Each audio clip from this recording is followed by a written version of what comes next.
ایک بچے کے ایمان کی آزمائش۔ رسول اللہ صلی اللہ علیہ وآلہ وسلم نے فرمایا کہ پہلے زمانے میں ایک بادشاہ تھا، اس کے ہاں ایک جادوگر تھا۔ جب جادوگر بوڑھا ہوا تو اس نے بادشاہ سے کہا کہ میں اب بوڑھا ہو گیا ہوں اور میری موت کا وقت قریب آ رہا ہے، مجھے کوئی بچہ سونپ دو، میں اسے جادو سکھا دوں۔ چنانچہ ایک ذہین لڑکے کو وہ تعلیم دینے لگا۔ لڑکا اس کے ہاں جاتا تو راستے میں ایک راہب کا گھر پڑتا، جہاں وہ عبادت میں اور وعظ و نصیحت میں مشغول ہوتا۔ یہ بھی کھڑا ہو جاتا، جادوگر بھی مارتا اور باپ بھی، کیونکہ وہ وہاں دیر سے پہنچتا اور یہاں بھی دیر سے آتا۔ ایک دن بچے نے راہب کے سامنے یہ شکایت پیش کی۔ راہب نے کہا، جب جادوگر تم سے پوچھے کہ کیوں دیر ہو گئی تو کہنا کہ گھر والوں نے روک لیا تھا، اور گھر والے بگڑیں تو کہنا کہ جادوگر نے روک لیا تھا۔ یوں ہی ایک زمانہ گزر گیا کہ ایک طرف تو وہ جادو سیکھتا تھا اور دوسری طرف کلام اللہ اور دین اللہ سیکھتا تھا۔ ایک دن یہ دیکھتا ہے کہ راستے میں ایک زبردست ہیبت ناک سانپ پڑا ہے، جس نے لوگوں کی آمد و رفت بند رکھی ہے۔ ادھر والے ادھر اور ادھر والے ادھر ہیں، اور سب لوگ ادھر ادھر پریشان کھڑے ہیں۔ اس نے اپنے دل میں سوچا کہ آج موقع ہے کہ میں امتحان لوں، راہب کا دین اللہ کو پسند ہے یا جادوگر کا۔ اس نے ایک پتھر اٹھا کر اور یہ کہہ کر اس پر پھینکا کہ اے اللہ، اگر تیرے نزدیک راہب کا دین جادوگر کی تعلیم سے زیادہ محبوب ہے تو اس جانور کو اس پتھر سے ہلاک کر دے، تاکہ لوگوں کو اس بلا سے نجات مل سکے۔ پتھر لگتے ہی وہ جانور ہلاک ہو گیا اور لوگوں کا آنا جانا شروع ہو گیا، اور پھر لڑکے نے جا کر راہب کو خبر دی۔ اس نے کہا، پیارے بچے، آج کے دن تو مجھ سے افضل ہے، اب اللہ کی طرف سے تیری آزمائش ہوگی، اگر ایسا ہوا تو لوگوں کو میری خبر نہ کرنا۔ اب اس بچے کے پاس حاجت مند لوگوں کا تانتا لگ گیا۔ اس کی دعا سے مادرزاد، اندھے، کوڑی، جذامی اور ہر قسم کے بیمار اچھے ہونے لگے۔ بادشاہ کے ایک نابینا وزیر کے کان میں یہ بات پڑی۔ وہ بڑے تحفے تحائف لے کر حاضر ہوا اور کہنے لگا کہ مجھے شفا دے دے تو یہ سب کچھ تجھے دے دوں گا۔ اس نے کہا کہ شفا میرے ہاتھ میں نہیں، میں تو کسی کو شفا نہیں دے سکتا، شفا دینے والا اللہ تعالیٰ کی ذات ہے۔ اگر تو اس پر ایمان لانے کا وعدہ کرے تو میں دعا کروں۔ اس نے اقرار کیا۔ بچے نے اس کے لیے دعا کی، اللہ نے اسے شفا دے دی۔ وہ بادشاہ کے دربار میں آیا اور جس طرح اندھا ہونے سے پہلے کام کرتا تھا اسی طرح کام کرنے لگا۔ اس کی آنکھیں بالکل روشن تھیں۔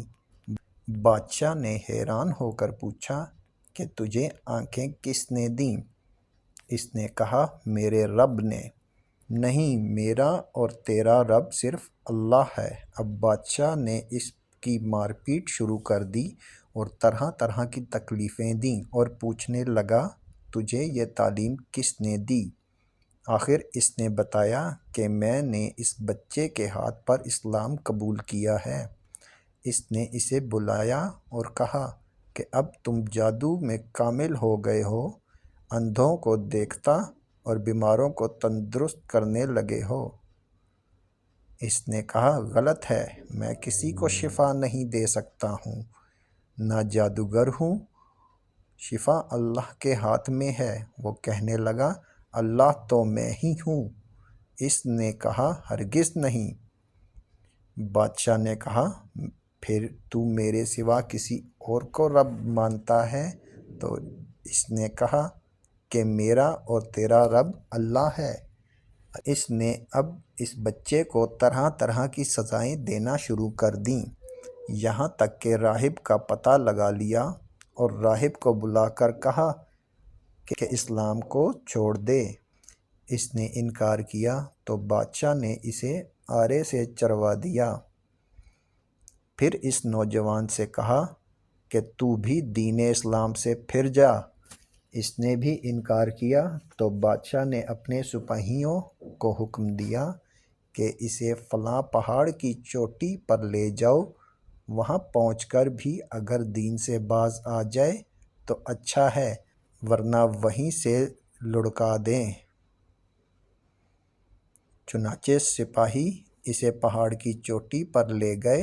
جب اسے دھکا دینا چاہا تو اس نے اللہ سے دعا کی، اے اللہ، جس طرح تو چاہے مجھے اس سے نجات دے۔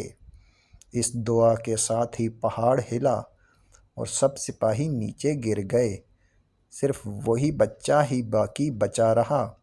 وہاں سے بادشاہ کے پاس گیا۔ بادشاہ نے کہا، یہ کیا ہوا؟ میرے سب سپاہی کہاں ہیں؟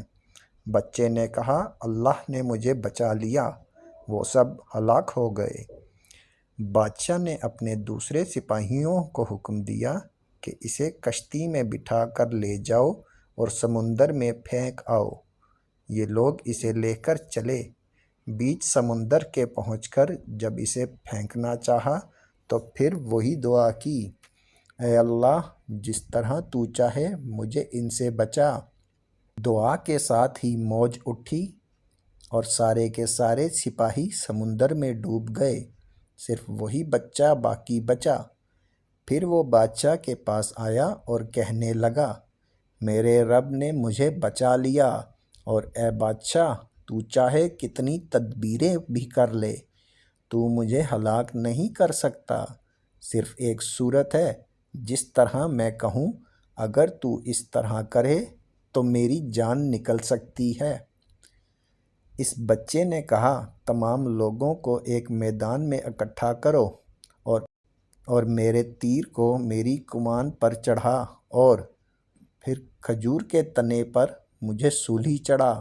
بسم اللہ رب ھذا الغلام، یعنی اللہ کے نام سے جو اس بچے کا رب ہے، پڑھ کر میری طرف پھینک، وہ مجھے لگے گا اور میں مر جاؤں گا۔ بادشاہ نے یہی کیا۔